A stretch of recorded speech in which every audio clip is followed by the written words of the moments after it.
BC రిజర్వేషన్లు అమలు చేయడానికి చిత్తశుద్ధితో ప్రయత్నాలు చేస్తూనే ఉంటామంటుంది కాంగ్రెస్ సర్కార్. చివరి ప్రయత్నంగా సుప్రీంకోర్టుని ఆశ్రయించాలని రేవంత్ రెడ్డి సర్కార్ నిర్ణయించింది. 42% బీసీ రిజర్వేషన్ల నిర్ణయంపై స్టే విధిస్తూ లోకల్ బాడీ ఎన్నికలపై హైకోర్టు స్టే రావడంతో ఇక ఆఖరి పోరాటంగా సుప్రీం గడప తొక్కాలని డిసైడ్ అయింది. ఇక అందులో భాగంగా రేవంత్ రెడ్డి ప్రభుత్వం స్పెషల్ లీవ్ పిటిషన్ దాఖలు చేసింది. సుప్రీంకోర్టు విచారణపై తెలంగాణ స్థానిక ఎన్నికల భవిష్యత్ తేలనుంది.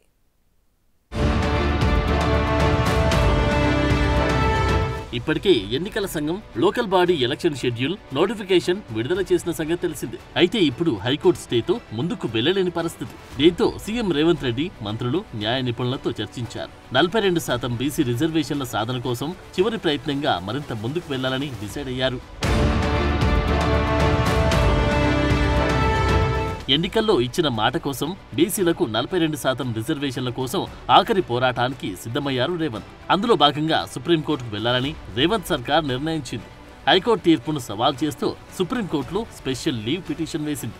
ప్రభుత్వం తరపున అభిషేక్ సింఘ్వీతో పాటు సీనియర్ న్యాయవాదులు వాదించుకున్నారు. బీసీ రిజర్వేషన్లు నిర్ధారించడంలో రాష్ట్ర ప్రభుత్వం ఏం చేసింది, ఎలా వ్యవహరించిందన్న వివరాలను సుప్రీంకోర్టుకు సమర్పించి బలంగా వాదనలు వినిపించాలని రేవంత్ రెడ్డి ప్రభుత్వం భావిస్తోంది. మరోవైపు హైకోర్టు తీర్పును రాజకీయ ఆయుధంగా మలుచుకోనున్నారు CM Revanth Reddy. BC reservation ఆగిపోవడానికి బీజేపీ కారణమన్న విషయాన్ని ఎస్టాబ్లిష్ చేయడానికి డిసైడ్ అయ్యారు. బీసీ రిజర్వేషన్ బిల్లును రాష్ట్రపతి గవర్నర్కు పంపించి నెలలు గడుస్తోంది. అంతేకాదు పంచాయతీరాజ్ చట్టం 285(a) సవరిస్తూ ఆర్డినెన్స్ సైతం రాజ్భవన్కు పంపించింది. అయితే ఈ రెండింటిని ఆమోదించకుండా కేంద్ర ప్రభుత్వం కావాలని టైంపాస్ చేస్తుందని రేవంత్ సర్కార్ బీజేపీని టార్గెట్ చేయనుంది.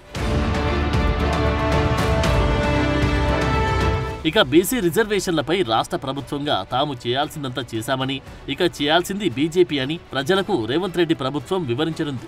మరి సుప్రీంకోర్టులోనైనా బీసీలకు రిజర్వేషన్లపై రేవంత్ సర్కార్కు ఊరట లభిస్తుందో లేదో చూడాలి. లేని పక్షంలో చివరి అస్త్రంగా స్థానిక ఎన్నికల్లో పార్టీ పరంగా రిజర్వేషన్ల అమలుకు సిద్ధమవుతోంది.